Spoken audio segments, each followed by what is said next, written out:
bihi wa man ala silkihi intazam.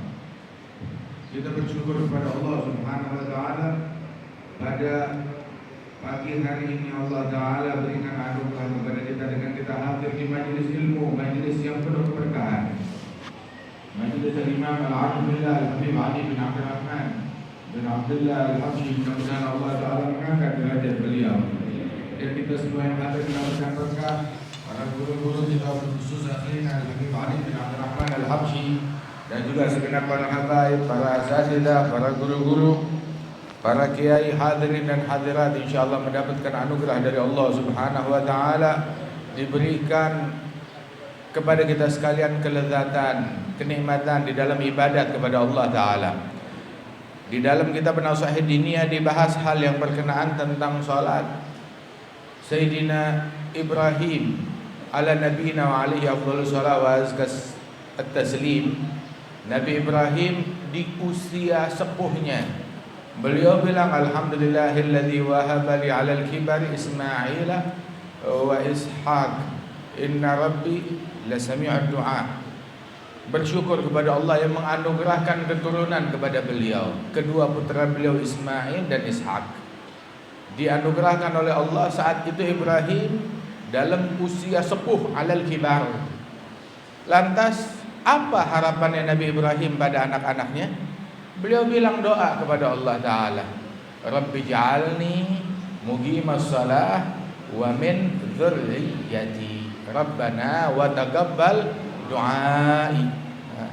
Ya Allah, jadikan saya sebagai orang yang mendirikan salat, wa min dzurriyyati, dan keturunan saya orang yang mendirikan salat.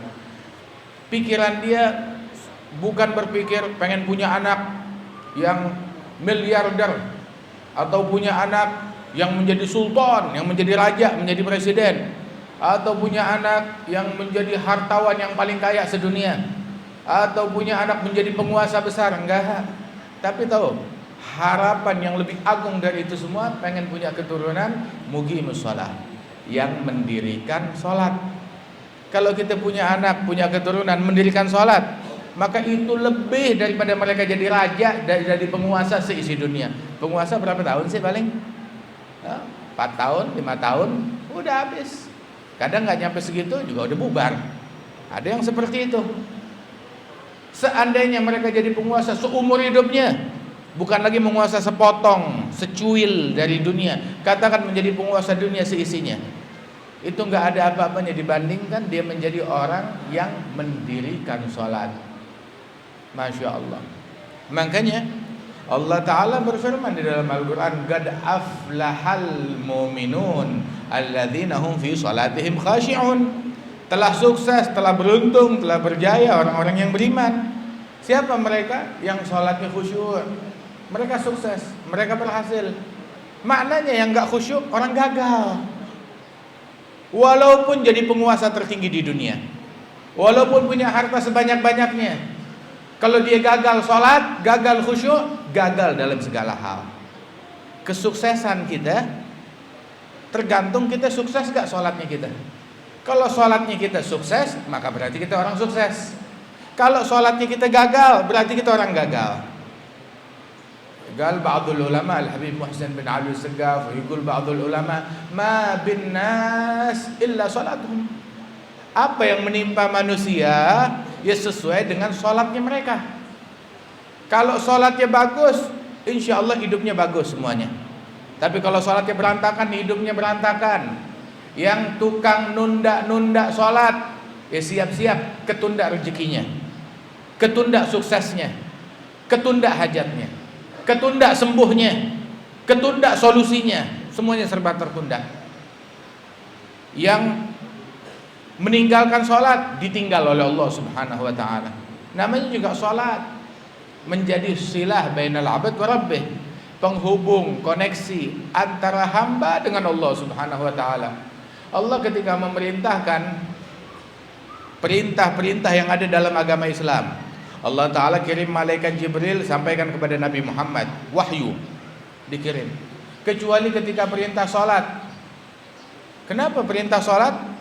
Ada apa? Dalam perintah salat tersebut Nabi Muhammad dipanggil menghadap kepada Allah Subhanahu wa taala, menerima perintah salat 5 waktu secara langsung, min ghairi kaifin wa inhisarin wa iftarad alaihi khamsan ba'da khamsina fard. Masya Allah, diwajibkan salat 5 waktu di dalam Isra wal Mi'raj yang dilakukan oleh Rasulullah sallallahu alaihi wa alihi wasallam. Nah, karenanya itu ajakan menuju salat adalah ajakan menuju sukses. Mau sukses gak? Hayya 'alas shalah, hayya 'alal falah. Mau untung gak? Hayya 'alas shalah, hayya 'alal falah. Mau menang gak? Hayya 'alas shalah, hayya 'alal falah. Jangan mimpi mau dapat kemenangan kalau dia tidak menghampiri ajakan salat. Orang kalau udah gagal dalam salat, dia gagal segalanya. Tetapi pemenang yang sejati adalah yang menemukan kemenangannya dalam sujud, yang menemukan kemenangannya dalam salat, yang menemukan kemenangannya dalam ruku'. Yang gak menemukan kemenangan dalam itu semua terus dia berharap jabatan dia ini akan membuat saya menang, harta dia bakal membuat saya menang. Jangan harap. Fir'aun, apakah dia pemenang? Berkuasa gak tahu berapa puluh tahun, harta sebanyak-banyak, apakah dia pemenang? Apakah dia orang berjaya? Qarun dengan segala hartanya, apakah dia orang yang berjaya? Apakah dia orang pemenang? Apakah dia orang sukses atau orang gagal?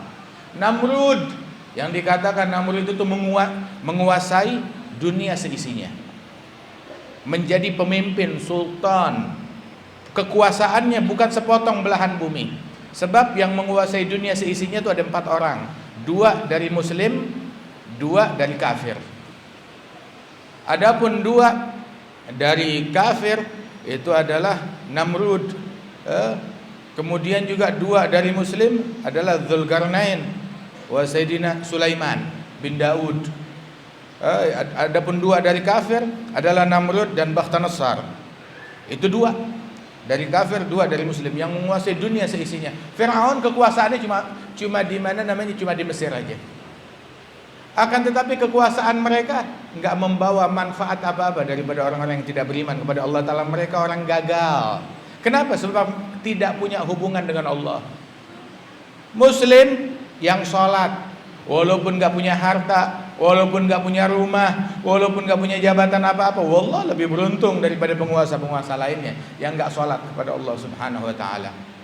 Alhamdulillah, kita dibukakan oleh Allah Subhanahu wa Ta'ala pintu untuk melapor, untuk menghadap, untuk mendekat kepada Allah Subhanahu wa Ta'ala di dalam salat dan ibadat kita. Wa kana al-imam al-arif billah al-allama al-habib Abdurrahman bin Muhammad al-Mashhur, sahib Bughyah Mustarsyidin, mufti Diyar Hadramiyah, lebih dari 40 tahun tidak masuk waktu salat, melainkan beliau udah di masjid. 40 tahun enggak masuk waktu salat fardu, dia udah di masjid, dia yang azan, dia yang iqamah, dan dia yang jadi imam. Diborong semuanya. Loh, kenapa? Sebab beliau adalah orang yang paling mengerti tentang waktu. Beliau menyusun jadwal salat, taqwim salat di Hadramaut tuh beliau susun buat 100 tahun. Dan beliau melakukan riset selama bertahun-tahun sebab beliau mengerti ilmu falak. Tahu kapan masuknya waktu salat, dia bikin riset tuh lebih dari 2-3 tahun di pegunungan ya, untuk mendata, mencatat waktu salat, membuktikan teorinya beliau. Beliau yang paling mengerti waktu salat, beliau yang azan. Dan beliau juga yang iqamah, sebab iqamatus shalah itu bukan haknya orang, itu haknya orang yang azan. Siapa yang azan, maka dia yang berhak untuk iqamah. Bukan dia yang azan, orang lain yang iqamah. Maling itu namanya. Kecuali izin kepada yang iqamah, kepada yang azan. Saya mau qomat, izin.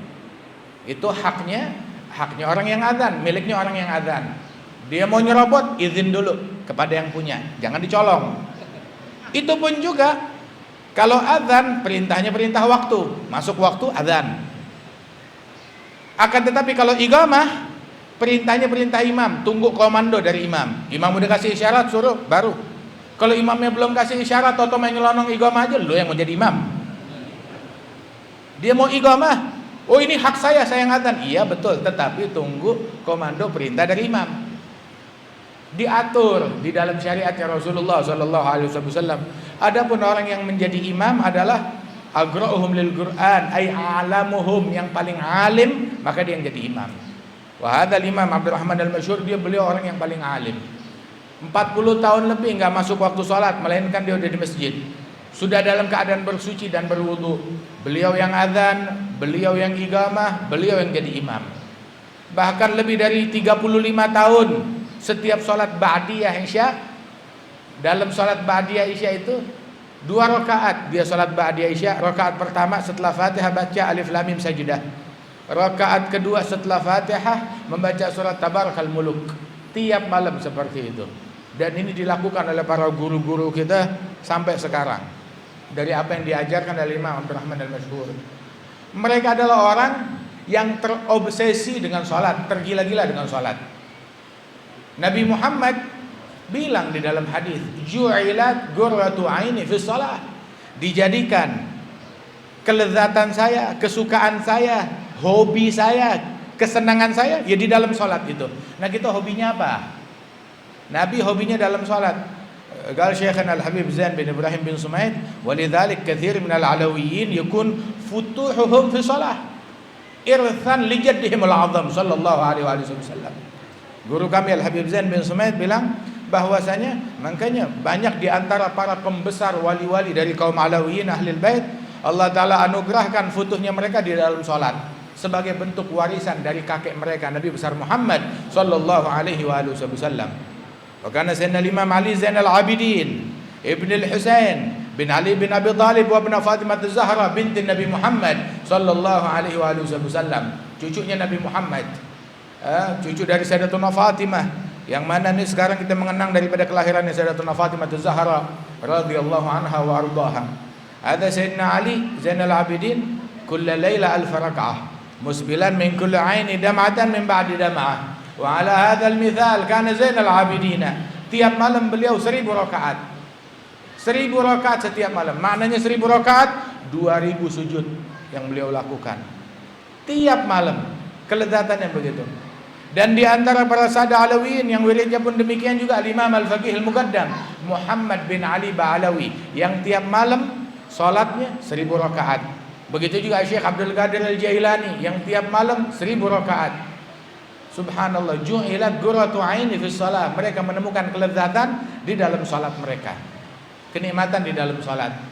Sehingga ada satu orang ditanya di dalam salatnya, dia bilang, dia berkata orang tersebut kepada keluarganya, nanti kalau saya salat, kalian mau berisik di rumah berisik dah, bebas. Kenapa? Soalnya saya nggak berasa apa-apa, nggak dengar apa-apa. Begitu masuk takbir dalam salat tenggelam dari dunia. Nggak tahu apa yang dikumandangkan di rumah. Ada orang bergendang, ada orang teriak, ada orang menjerit. Dia nggak ngerti itu semua, nggak dengar apapun. Wa kana Sayyidina Imam Ali Zainal Abidin, di rumahnya terjadi kebakaran. Orang-orang berusaha memadamkan. Manggil Sayyidina Ali Zainal Abidin lagi sujud, lagi sholat. Dia bilang, An-nar ya ibna binti Rasulillah. Api, api, wahai cucu Rasulullah, wahai cucu Fatimah az-Zahra, api. Tetap aja dia sujud, nggak bangkit dari sujudnya. Sampai setelah susah payah api berhasil dipadamkan. Lama setelah itu baru dia bangkit dari sholat. Bangkit dari sholatnya, salam, ngelihat keadaan udah berubah, asap di mana-mana. Ini angus gosong di mana-mana. Ditanya apa yang terjadi, dibilang api. Saya ngejeritin kamu nggak sadar, nggak dengar. Saya teriak-teriak ada api. Bilang, oh saya sibuk dengan api yang lain. Sampai nggak berasa api dunia. Sibuk mikirin api akhirat. Sampai nggak sadar, nggak ngeh dengan api di dunia ini. Salatnya mereka begitu. Sirna hal-hal duniawi dari benak mereka. Sehingga di antara mereka seperti Amsal Al-Imam Syekh Ali bin Abi Bakar Sakran wa ghairuh, itu yang sampai kalau dia sholat tuh, ketika dia sholat sunnah dia pesan sama muridnya, kalau saya sholat sunnah coba temenin saya. Kalau kira-kira berdirinya udah kelamaan ingetin, kalau rukuknya udah kelamaan ingetin, kalau sujudnya udah kelamaan ingetin. Maka begitu dia sholat, Allahu Akbar, baca. Udah kelamaan berjam-jam belum ruku-ruku, masih asyik dalam bacaannya. Maka muridnya bilang, aruku, baru dia terus sadar dia ruku. Taunya rukunya kelamaan, menikmati hidangan ruku. Sampai diingatkan, i'tidal. Ya Syekh, i'tidal. Dia terbangun, dia sadar, bangkit i'tidal. Diingetin sujud, diingetin duduk antara dua sujud, wahakadha. Kenapa? Sudah menikmati hanyut di dalam sholatnya dia. Sampai dikatakan satu ulama, kamu kalau sholat pernah gak kepikiran hal yang lain dalam sholat? Pernahkah kamu di dalam sholat kepikiran hal yang lain?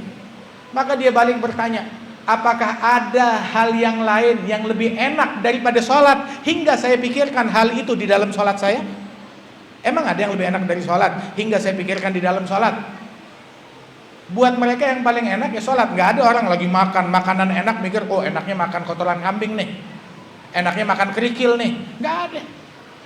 Orang lagi makan daging, ikan, tahu-tahu pikir, oh enaknya kita makan tulang, enaknya kita makan apa namanya, kita makan tanah. Begitu juga ketika mereka di dalam sholat, itu hidangan terbaik mereka. Nggak ada kepikiran pengen makan yang lain atau kepikiran hal yang di bawahnya sholat.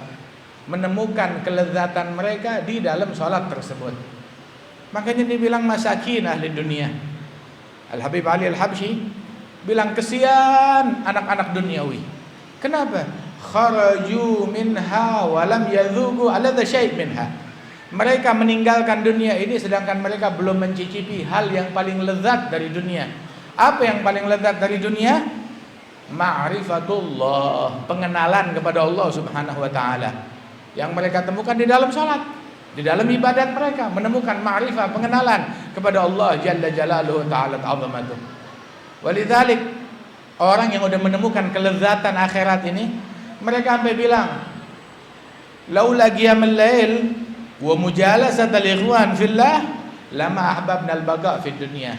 Kalau bukan karena kelezatan yang kami rasakan saat tahajud qiyamul lail dan kelezatan yang kami temukan saat tatkala hadir di majlisnya auliya was salihin, maka kami enggak bakalan betah lama-lama hidup di dunia. Mereka bilang lagi, lau kana ahlul jannah ala mithli ma nahnu alaih innahum la fi 'aisyin thayyib. Kalau penghuni sorga mereka merasakan kelezatan yang kami rasakan di dalam sholat kami, dalam ibadat kami, berarti sorga itu enak. Kalau kagak, ini kenikmatan sholat yang saya punya nggak ada bandingnya kecuali kenikmatan sorga. Terakhir, Al-Imam Al-Habib Al-Hasan bin Saleh Al-Bahr, Hadal Habib Hasan bin Saleh Al-Bahr Al-Jufri, seorang ulama besar, wali besar. Beliau adalah guru daripada Al-Habib Uthman bin Abdullah bin Yahya, mufti Betawi. Ada Imam Al-Hasan bin Saleh Al-Bahr, beliau itu hobinya sholat. Punya kitab namanya Risalah Salatil Mugarrabin, risalah sholatnya para wali-wali. Tipis, cuma beberapa lembar doang. Tipis kitabnya, Risalah Salatil Mugarrabin. Itu mengupas tentang apa yang beredar di hati manusia tatkala dia sholat. Tatkala dia takbir, di benaknya harus ada apa? Tatkala dia baca Fatihah, di benaknya itu harus ada apa? Tatkala dia sujud, di benaknya harus ada apa? Itu dikupas oleh beliau dalam bahasan yang singkat, simpel dan padat. Yang mengamalkan itu kitab, Masya Allah, mendapatkan anugerah untuk mempraktekkan kitab tersebut, dia meraih kelezatan dunia dan akhirat. Ya Allah bitaufiq. Hadal Imam Al-Hasan bin Saleh, itu ada salah seorang sahabat beliau berziarah kepada seorang wali bersama Al-Habib Hasan bin Saleh. Terus tahu-tahu Habib Hasan bin Saleh bilang, ya Habib, ya Imam, misi saya mau ngambil berkah, membaca kitab di hadapan engkau. Baca kitab Salatul Mugarrabin. Begitu membaca kitab tersebut, dibacakan kitab itu wali, guru besar yang mereka ziarahi terkagum-kagum, ini kitab luar biasa. Ini penulisnya pasti seorang wali besar. Ada satu temannya Imam Hasan bin Saleh mau nyolek, mau bilang, "Nih dia orangnya." Habib Hasan bilang, "Diam, jangan berisik. Jangan bilang-bilang." Tahu-tahu ada satu orang di situ, mungkin ya Syekh, penulisnya cuma wasif, hanya mensifatkan salatnya wali-wali. Dia bilang, "Uskut. Ini bukan orang yang mensifatkan salatnya wali-wali, tetapi dengan bahasa dia ini adalah orang yang telah mencicipi hakikat salatnya wali-wali." Sehingga Imam Al-Hasan bin Saleh, dia pernah lagi demamnya tinggi, sakit. Itu sampai dilapiskan 7 lapis selimut, itu panasnya masih berasa sampai keluar. Tapi begitu datang waktu tahajudnya, dia panggil anaknya, ya Abdullah, ambil air wudu. Itu dia lempar selimut, dia pukul pahanya, gom ya nafsu, bangkitlah wahai nafsuku yang busuk, yang ingin menjegal aku dari qiyamul lail. Kemudian dia ambil air wudu, dia sholat kayak biasa. Tahajudnya, selesai tahajudnya, ditutup tahajudnya selalu tiap malam. Tahajudnya ditutup dengan 2 rakaat. Rakaat pertama membaca Al-Quran dari awal sampai hatam. Rakaat kedua lebih ringkas lagi, cuma baca Qul huwallahu ahad, nggak banyak, 90.000 kali doang. Udah gitu balik lagi sakit. Waktunya sholat, waktunya tahajud. Ya, udah kelar sakit ya sakit lagi, nggak apa-apa. Radhiyallahu anhum wa ardhahum. Hadal Habib Hasan bin Saleh pernah ada tumor di bagian belakang tubuhnya. Ada daging lebih, ada tumor yang mesti dibuang. Zaman dulu nggak ada obat bius untuk melakukan operasi. Jadi operasi tersebut ya dilakukan secara manual, nggak pakai obat bius. Dipotong, udah gitu bekas lukanya ditempel dengan besi panas yang udah dibakar untuk menghentikan pendarahan. Dokternya bilang, tapi ayah kamu, Al-Habib Hasan bin Shalih udah sepuh, masa ya kita ikat, kita tahan, kan gak sopan. Lang gini dah, kalau emang mesti operasi, lakukan. Operasi berapa lama? Ya prosesnya mungkin prosesnya 10 menit, 15 menit. Nah, ada waktu. Kapan waktunya? Abah saya setiap habis sholat maghrib, selalu sholat ba'diyah maghrib tuh berdirinya lama, bisa sampai setengah jam. Lakukan saat dia sholat maghrib. Nggak perlu diikat, nggak perlu diapa-apain, dan juga nggak usah bilang-bilang dia. Ya udah, siapin peralatannya. Begitu sholat maghrib berjamaah, dia selesai sholat maghrib, abahnya sholat ba'diyah.